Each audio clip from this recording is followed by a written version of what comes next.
bienvenida. Recuerden que estamos en lenguaje y por lo tanto la idea, ¿no es cierto?, es poderles ir explicando en qué consiste la prueba. Me imagino que todos me están escuchando, pero que tenemos, ¿cierto?, son las instrucciones de la prueba de lenguaje, que en realidad es el PAES, ¿no es cierto? El PAES, la prueba de acceso a la educación superior. Y lo primero que ustedes pueden apreciar allí son las instrucciones. Las instrucciones, que yo se las voy a tratar de resumir para no leerlo en forma completa. En realidad hay 65 preguntas. 65 preguntas, tienen 2 horas y media para poder contestar a esta prueba. Hay 5 preguntas que son experimentales y 60 las que consideran el puntaje. Digamos que el puntaje en lenguaje va desde 100 a 1000. Es decir, cambió la modalidad en cuanto al puntaje. De 100 puntos a 1000 puntos es ahora esta prueba. Yo ante todo les saludo con mucha cordialidad, con mucho afecto, con mucho cariño. Les agradezco que estén conectados y también les pido disculpas por cualquier situación anómala que se haya dado, porque comenzamos un poquito más tarde de lo que correspondía, pero, ¿no es cierto?, con la prueba y vamos a ir con nuestro primer ejercicio en unos instantes más. Digamos que ustedes, la idea es que trabajen con este modelo de comprensión lectora, porque la evaluación, la prueba de lenguaje es esencialmente comprensión lectora. La idea sería, en el caso de que ustedes tuvieran el material físico, poder ir subrayando, pero realizar, porque está online. Producción, ¿no es cierto?, bastante parecido a las asignaturas. Y tenemos, por ejemplo, la presentación. Allí, como ustedes pueden ver, dice que dado el carácter de transición de la prueba, esta publicación de tanto los textos como de las preguntas pueden responder a un formato tradicional o bien al modelo de nuevas preguntas. Y entre la diferencia más evidente entre el nuevo modelo y el anterior, se aprecian textos que recrean en la medida de lo posible sus características originales de publicación, tales como su diseño, tipografía, disposición e inclusión de elementos no verbales. Claro, esa es una cosa bien interesante porque ahora se incorporan imágenes, esquemas, diagramas, ilustraciones, lo cual de algún modo hace un poco más atractiva la evaluación. Y aquí llegamos al primer texto, que ya lo vamos a ir trabajando, pero antes de eso, a mí me gustaría señalarles que para comprensión lectora necesitamos trabajar con mucha dedicación. La parte del lenguaje requiere de mucho ejercicio y esencialmente de una importante concentración. Tenemos que estar muy concentrados para poder responder a las preguntas. En lenguaje se dan 65 preguntas, como yo les dije hace un instante atrás, que tienen 4 o 5 alternativas cada una, ¿no?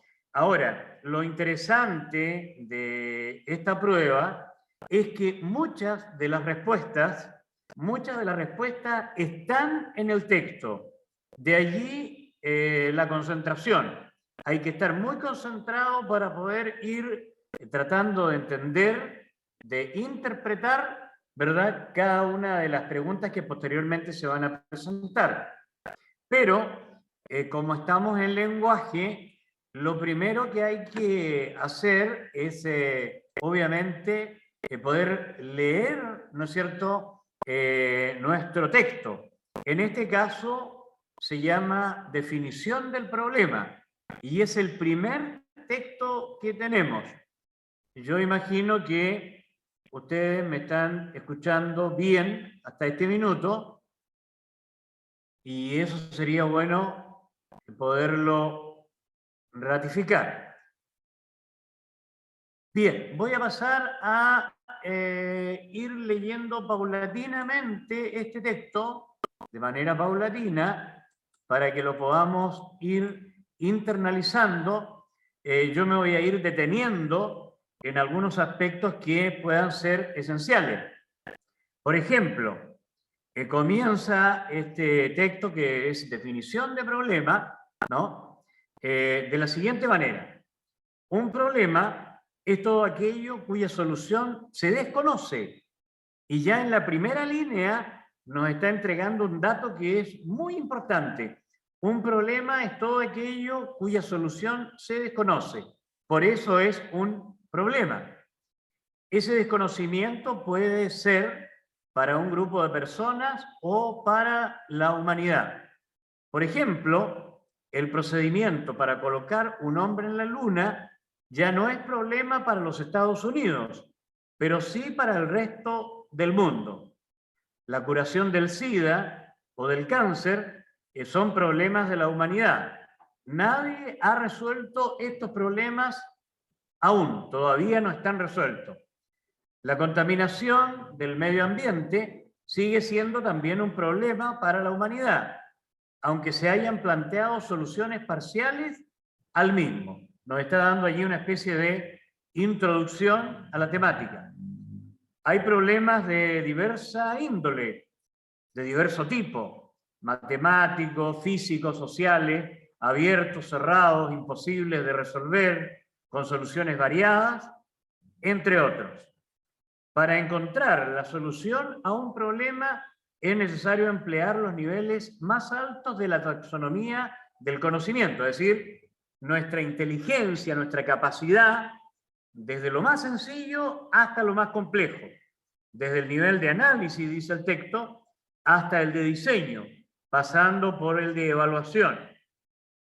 No se consideran problemas aquellos casos en los que solamente es necesario aplicar una fórmula y se conocen todos los datos. Esos son ejercicios y por lo tanto no son problemas. Por ejemplo, dice acá, no es problema, por ejemplo, no es problema, espérenme un segundito, no es problema hallar el espacio recorrido por un móvil que se desplaza a una velocidad promedio de 100 kilómetros a la hora durante 3 horas. Porque eso lo podemos calcular a través de la metodología de la física y la matemática. Eso no lo dice el texto, pero yo se los estoy anexando. Pero sí puede considerarse problema salir de un laberinto, ¿no? O lograr reducir 30% el nivel de accidentalidad en una ciudad. Construir una casa por la mitad del costo actual y en la cuarta parte del tiempo que se emplea en la mayor parte de los casos. Lograr bajar el tiempo de respuesta de un computador en 50%. Reducir los desperdicios de material en una empresa industrial en 60%, etc. En todos estos casos existe una situación actual que se desea mejorar, pero se desconoce la manera de lograrlo. Esta podría ser una definición práctica de lo que es un problema. Este es el texto entonces que vamos trabajando y que sigue en la parte superior, ¿no es cierto?, de la pantalla, arriba, donde dice también, se habla de situaciones problemáticas, es decir, no solamente problemas, sino situaciones problemáticas, aquellas que encierran un problema, que se quemen continuamente los fusibles de un equipo de computación, o que 2 veces al día por lo menos se caiga su sistema operativo, o que nunca contesten en el teléfono de la recepción de una oficina, etc. Reflejan situaciones problemáticas. La diferencia con el problema es que en esta todavía no se conoce cuál es el problema que la origina. Solamente se perciben indicios o síntomas de que existe, ¿verdad? De que existe un problema. Hay que encontrarlo, pues si no se puede identificar, no se podrá resolver.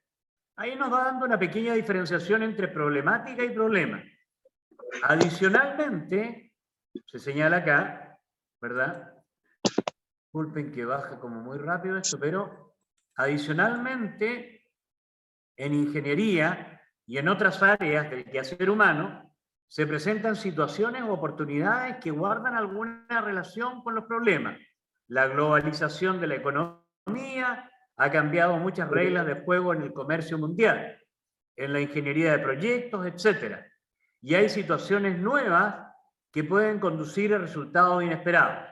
Es necesario plantear los posibles escenarios, analizarlos y desarrollar soluciones a los problemas que puedan detectarse.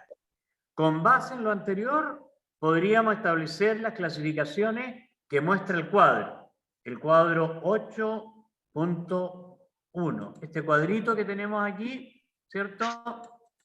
En que se plantean diferentes tipos de problemas. Situación problemática frente a que hay que definir el problema. Siempre hay que definir el problema. Oportunidad o nueva situación. Hay que definir los problemas que se plantean. Problema, siempre en un problema hay que hallar la solución. Según se ve en el cuadro 8.1, todas las situaciones planteadas conducen a la solución de un problema. En las dos primeras entradas del cuadro es necesario inicialmente reducir cada caso al nivel de problema para después resolverlo. En la última, como lenteja con arroz. En la última entrada ya está planteado el problema cuya solución hay que encontrar. Bueno, hay alguien por ahí que está hablando. Vamos a continuar ahí con el texto. Es necesario tener mucha concentración para luego tratar de responder a las preguntas de este texto. Dice, para resolver un problema es primordial definirlo previamente, con el objeto de que la solución corresponda exactamente al que se planteó y no a uno diferente. Aunque esto puede sonar algo peregrino, es decir, algo extraño, poco común, distinto, no hay que perder de vista que a veces las circunstancias que rodean una situación problemática pueden conducir al planteamiento de un problema que no corresponde al verdadero. Tomemos el caso de un automóvil que pierde potencia. El problema puede radicar en múltiples partes del mismo: inyectores obstruidos, bujías en mal estado, chispa adelantada, correa de distribución gastada, entre otras. Se pueden cambiar las bujías y lograr una mejora instantánea, pero al cabo de unos días la situación empeora. En muchas situaciones hay notable diferencia entre el problema percibido y el real. De lo anterior se deduce la importancia que tiene la definición correcta del problema. Eso es muy importante. La definición correcta del problema, que debe resolverse. Definir implica determinar claramente los límites de la solución, indicar precisamente lo que se espera de la solución, las limitaciones que se impondrán y los indicadores visibles que darán fe a que ésta se ha logrado. Luego dice, ¿verdad?, lo siguiente, ya está cercano al término el texto. No es tan complejo. Si los estudiantes se quejan de que deben esperar mucho tiempo para sacar una fotocopia, ¿qué haría usted? ¿Cómo solucionaría el problema? ¿Aumentar el número de fotocopiadoras? ¿Ampliar los horarios de atención? ¿Poner una línea rápida de atención? ¿Poner música de la buena para que se entretengan mientras esperan? Si no se resuelve el problema real, la situación problemática volverá a surgir o la solución implementada resolverá de alguna manera el problema, pero a costos exagerados. Bueno, este texto ya finaliza con la última parte. Esta parte es un poco aburrida, un poco latera, pero es la única manera que tenemos para poder relacionarnos con el texto y luego contestar a las preguntas, porque es comprensión lectora, ¿no? Por tanto, es de gran importancia que se analice la situación con lupa y se evalúen objetivamente las causas del problema para poder de esta manera llegar al verdadero problema, al problema real, las causas. Es necesario conocer la o las causas de estos síntomas. El esclarecimiento de la causalidad permite definir claramente el problema que es necesario resolver. Permite conocer el problema real. Aquí hay un ejemplo. Un profesor se quejaba ante sus estudiantes del ruido que hacían cuando entraban en el salón de clase. Todos movían sus asientos y al hacerlo arrastraban el asiento o lo dejaban caer produciendo mucho ruido. El profesor les pidió que plantearan soluciones al problema, pero primero sugirió que definieran cuál era el problema en realidad. Es decir, la definición del problema sigue siendo muy importante. Hubo múltiples respuestas. Finalmente el profesor sugirió que si el problema era el ruido, investigaran el origen físico del ruido, la forma como se produce, el fenómeno físico que hay alrededor de esta situación. Al explorar en esta dirección, se dieron cuenta de que el ruido se produce cuando se genera una vibración. Entre paréntesis, ¿sí? Arrastrar los asientos y soltarlos sin cuidado. En el caso del asiento que se arrastra para disminuir la vibración, es necesario disminuir el rozamiento, ¿no? Sin entrar en más detalles, se pudo constatar que el problema se podría definir de la siguiente manera. Vamos a ver, ¿de qué manera se podría definir este problema? Se podría definir de la siguiente manera. Hallar el modo de disminuir el rozamiento entre las patas de la silla y el suelo. Claro, quedan otras causas del ruido que no se incluyen en esta definición, pero esto es otro problema. Bueno, ese es el texto. Era necesario leerlo en realidad. Era necesario leerlo porque es la única manera de poder contestar a las preguntas, porque si nosotros hubiésemos partido con las preguntas sin haber tenido un análisis mínimo o previo, ¿verdad?, del texto, es imposible contestar a las preguntas.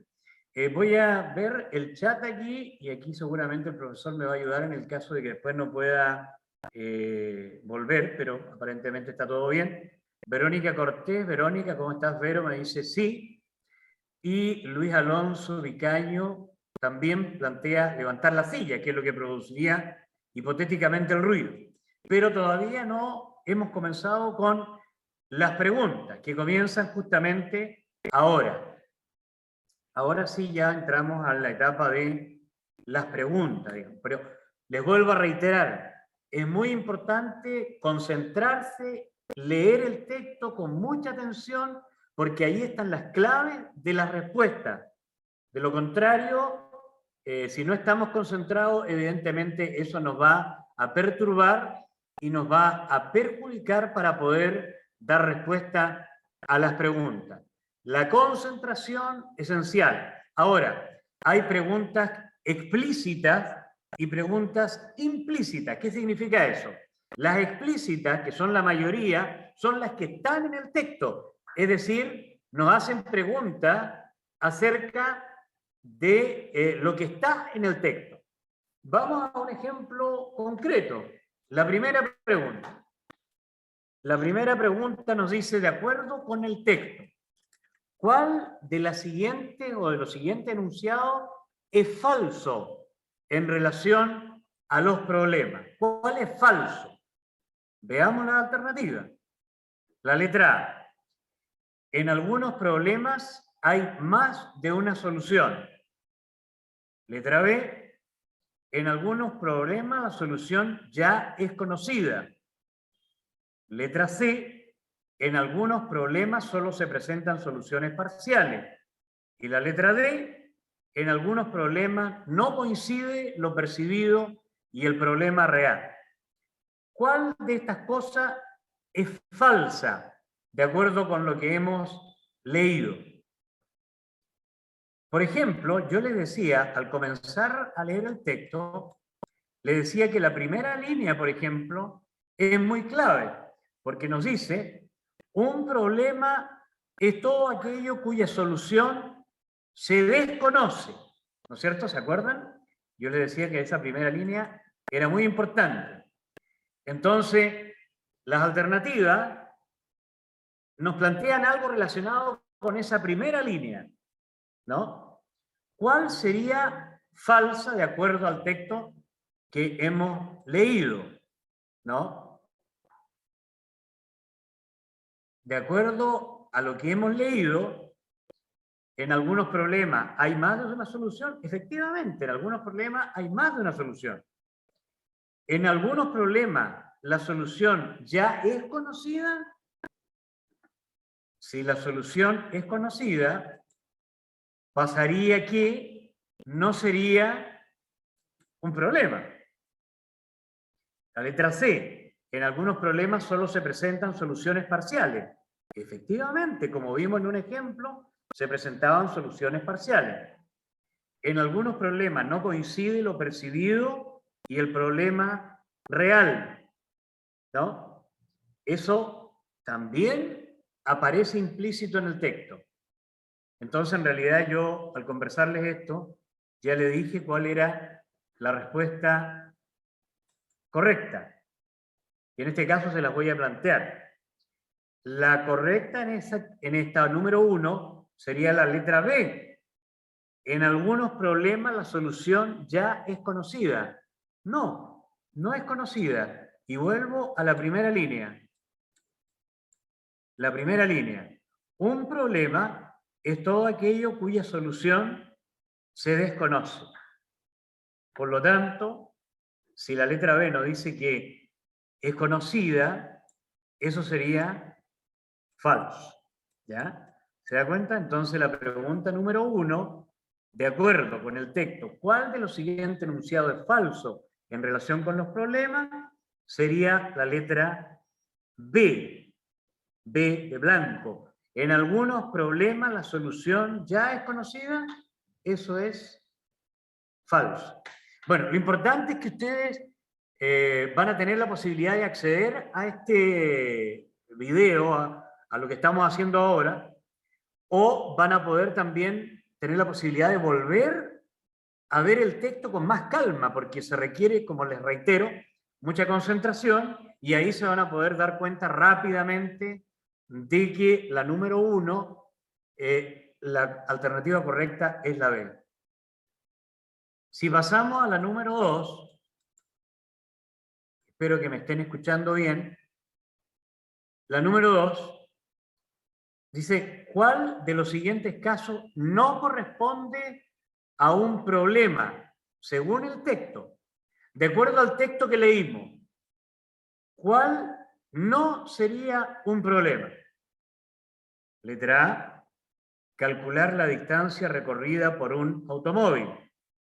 Letra B, reducir la cantidad de accidentes en una ciudad. C, disminuir los desperdicios productivos en una industria. Letra D, encontrar la cura para enfermedades como el SIDA o el cáncer. Ese es un problema grave. Lo decía el texto, la letra D por sí mismo es un grave problema. Sí. Disminuir los desperdicios productivos de una industria. Hay una que es más. D, C. Verónica Cortés plantea la A. Efectivamente, Vero, es la A. Incluso cuando leímos el texto, yo me detuve en eso.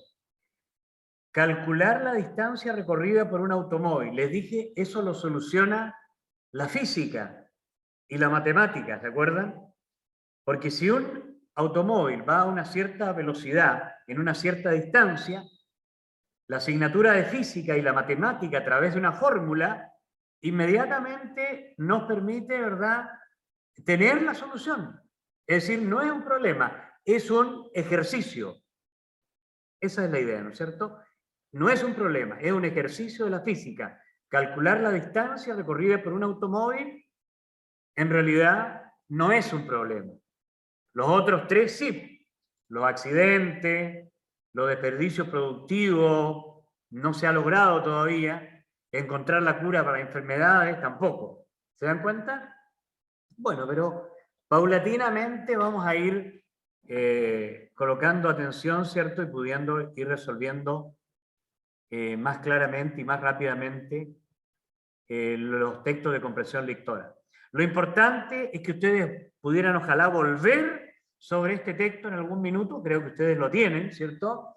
Tienen el texto, por lo tanto, pueden volver para descubrir dónde está justamente la respuesta, porque si nosotros volvemos acá, si volvemos en el texto a la pregunta número 2, que acabamos de dar la respuesta, fíjense ustedes, a ver, si yo les marco, más o menos, le marco aquí donde dice, por ejemplo, no es, dice, no es un problema hallar el espacio recorrido por un móvil, es decir, un automóvil puede ser también, ¿no es cierto?, que se desplaza a una velocidad promedio de 100 kilómetros a la hora durante 3 horas. Dice, por ejemplo, no es un problema. ¿Se da cuenta? Cómo ustedes tienen que estar muy concentrados y allí nos está diciendo que no es un problema. Se los recalco y se los marco para que ustedes inmediatamente perciban que lo que acabo de señalarle de la alternativa que era la correcta, en la 2, era justamente la A. Calcular la distancia recorrida por un automóvil no es un problema. Y lo dice el texto. ¿Se da cuenta? Lo dice el texto. Sí. Bueno. La pregunta número 3. Dice, ¿cuál es la característica que tienen en común los diferentes tipos de problemas? La inexistencia de una causa, la búsqueda de una solución, la ausencia de una definición o la imposibilidad de resolución. ¿Cuál es la característica que tienen en común los diferentes problemas? Les doy ahí un instante para que lo analicen. Ya después nos vamos a ir colocando a tono con el ejercicio. Hoy es la primera clase de comprensión lectora, por lo tanto estamos haciendo todo lo que podemos. Pero la Vero tiene razón de nuevo. Muy bien, Vero. Y a los demás estudiantes, a todos quienes están conectados, ¿cuál es la característica que tienen en común los diferentes tipos de problemas? La búsqueda de una solución. La búsqueda de una solución. ¿Ya? Porque la inexistencia de una causa no nos dice nada. La ausencia de una definición tampoco, porque nos señala el texto que hay que definir el problema. La imposibilidad de resolución, no, porque hay que definir y resolver el problema. Entonces, ¿qué tienen en común? La búsqueda de una solución. ¿Ya? Esa es, efectivamente, Luis Alonso, Vero, Javiera, Javi, la B entonces, la B. Pero se dan cuenta cómo uno tiene que poner mucha atención al texto. Lo que pasa es que aquí lo hicimos un poco rápido por las condiciones en las cuales estamos trabajando. Pero podemos encontrar en el texto mismo la respuesta. Ahora, pasemos a la 4 para avanzar un poquito. Dice, respecto de los tipos de problemas y la búsqueda de solución, ¿no es cierto? Y la búsqueda de solución. ¿Cuál es la función del cuadro? El cuadro 8.1. el cuadro. Volvamos al cuadro. Ese cuadro. ¿Cuál es la función? Nos vienen conversando de los problemas, de las situaciones problemáticas, y después nos habla de los diferentes tipos de problemas que hay. Y nos hacen un cuadro. ¿Se dan cuenta? Nos hacen un cuadro como tratando de resumirlos, por llamarlo de alguna manera, resumir el tipo de problema. Entonces, ese cuadro, cuando vamos a la pregunta, ¿cierto? Cuando vamos a la pregunta 4, ¿verdad? Respecto de los tipos de problemas y la búsqueda de una solución, ¿cuál es la función del cuadro 8.1? ¿Nos está añadiendo información? ¿Algo que no sabíamos? ¿Rectifica, es decir, cambia lo que ya se viene señalando? ¿Sintetiza lo anterior? ¿O ejemplifica la información? La información queda allí como un poco colgando, porque ejemplifica cuál información, ¿no es cierto? No la rectifica. Ay, pero le estoy dando demasiada pista. A ver qué me dice. Me dice que es la alternativa A, me dice Alonso. ¿Añade realmente información? Volvamos al cuadro. Volvamos al cuadro. El cuadro viene después de que se nos ha dado toda una introducción. Por lo tanto, trata de resumir ese cuadro. Trata de resumir la información. Entonces, si vamos a la pregunta 4, si trata de resumir la información, quizás tenemos problemas con los sinónimos, pero tratar de resumir es como tratar de hacer más chico, ¿no es cierto? Y en este caso, ¿cuál sería la respuesta? A ver. Verónica nos plantea que es la C. Muy bien, Vero. Sintetizar la información de toda la introducción que se nos dio, se achica, se resume, se sintetiza. Síntesis es como resumen. Muy bien. Después ustedes vuelvan sobre esa pregunta para poderla analizar con más calma y con más cuidado. Pero la respuesta correcta es la C, sintetizar la información. Por eso les digo que en comprensión lectora hay que estar muy concentrado, ojalá subrayar. Si ustedes lo tuvieran físicamente el texto, sería mucho más fácil para mí, para ustedes, evidentemente, realizar el ejercicio, porque yo les iría dando pistas más fáciles y más rápidas para que puedan desarrollar. Pero es una forma de ayudarlo y es lo que estamos tratando de hacer en el colegio. 5. ¿Para qué es importante la definición del problema? ¿Por qué y para qué es importante la definición del problema? Y aquí nos plantea algunas preguntas y alternativas. Para que las causas sean fácilmente identificables. Esa es la A. Letra B.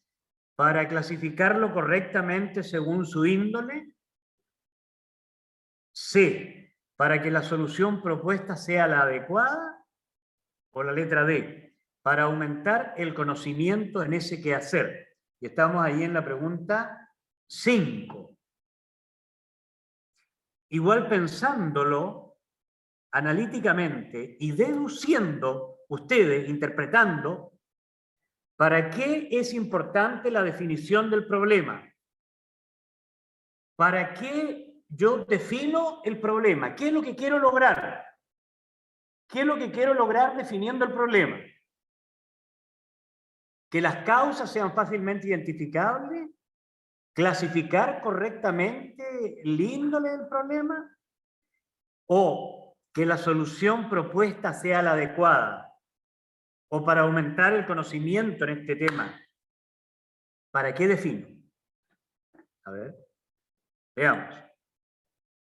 Luis Alonso nos plantea que sería para que las causas sean fácilmente identificables. Es una posibilidad, es una posibilidad. Pero ¿para qué definimos el problema? ¿Qué queremos hacer con el problema? ¿Qué pasa cuando tenemos un problema? ¿Qué tenemos que hacer? ¿Qué queremos hacer cuando tenemos un problema? Muy bien, Vero, de nuevo. ¿Qué queremos hacer cuando tenemos un problema del índole que sea? Si tengo un problema personal, si tengo un problema en el colegio, si tengo un problema con mi amigo, si tengo un problema de salud, ¿qué es lo que tengo que hacer? ¿Qué es lo que busco? Busco la solución. Busco la solución del problema. Por lo tanto, la letra C es la alternativa correcta en la número 5.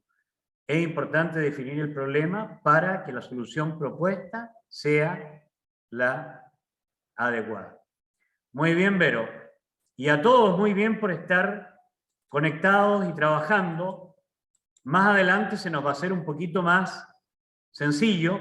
La comprensión lectora no es fácil porque requiere, como les vuelvo a repetir, de estar muy atentos al texto, y como solamente lo leímos una vez, porque tenemos que avanzar en las preguntas, pero si uno lo puede leer 2 veces, 3 veces, yo lo leí 2 o 3 veces, incluso lo tengo materialmente, el trabajo acá lo tengo, el texto, y tengo incluso dónde están las respuestas. Por ejemplo, esa 5C, a ver, volvamos un poquito al texto, la 5C, para que no nos vayamos quedando como un poco en el aire.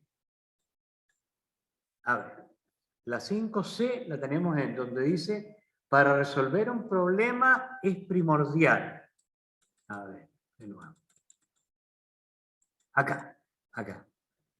Para resolver un problema es primordial definirlo previamente, ¿no es cierto? Con el objeto que la solución corresponda exactamente al que se planteó y no a uno diferente. ¿Se dan cuenta que ahí está la respuesta? Esta es una pregunta explícita. La respuesta está en el texto, quizá con otras palabras, pero leamos. Dice, para resolver un problema es primordial definirlo, con el objeto de que la solución corresponda exactamente a la que se planteó y no a una diferente. Lo que pasa es que la alternativa nos dice que la solución sea adecuada, pero es exactamente lo mismo con otras palabras, que la solución corresponda, ¿no es cierto?, a la solución de ese problema que tenemos. ¿Se dan cuenta dónde está? Está en el texto, con otras palabras, pero está. La respuesta está en el texto. Muy bien. Volvamos poco a poco. Los que todavía no han enganchado, no han acertado, no se preocupen porque esto toma tiempo. Toma tiempo. Y más de esta manera online no es fácil llegar a las respuestas.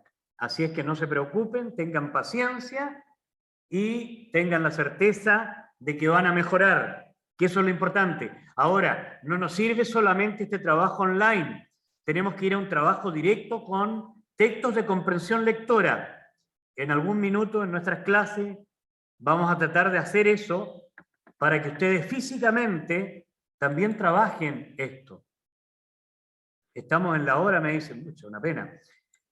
Una pena. Vamos a hacer la última. La última. ¿Qué función cumple?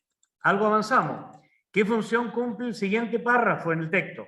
Si los estudiantes se quejan de que deben esperar mucho tiempo para sacar una fotocopia, ¿qué haría usted? ¿Aumentar el número de fotocopiadoras? ¿Ampliar los horarios? ¿Poner una línea rápida de atención? ¿Poner música de la buena para que se entretengan mientras esperan? A. Mencionar los distintos elementos que componen un problema. Dar un ejemplo de un caso en que aún no se ha definido el problema. Informar acerca de las preguntas correctas para resolver un problema. Presentar posibles definiciones correctas e incorrectas de un problema. Bueno, esta la vamos a responder rápidamente, pero ¿cuál sería? Para terminar, ¿alguien tiene una idea? Bueno, Si ustedes vuelven al texto, la alternativa más correcta, a ver, Luis Alonso le ha puesto mucho empeño hoy día. Felicitaciones, Luis Alonso. Es A o C, dice. En realidad, la número 6, a ver, otra más para terminar. La D, ¿no? Es la B, dar un ejemplo de un caso en que aún no se ha definido el problema. No se ha definido correctamente el problema. Es la letra B. Bueno, vamos a seguir con este texto y los que vienen más adelante.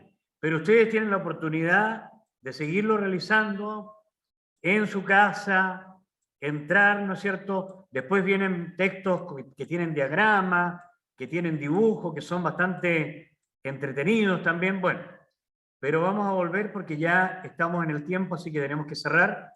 Les agradezco su paciencia, les agradezco su participación y bueno, en realidad no es fácil esto, pero ya nos vamos a ir involucrando un poquito más. Muchas gracias por su atención. Nos vamos a encontrar el próximo jueves y allí ya yo creo que vamos a tener un poquito más de entrenamiento también todos, tanto ustedes como yo, para desarrollar un poco mejor la clase. Muchas gracias, que tengan una linda tarde.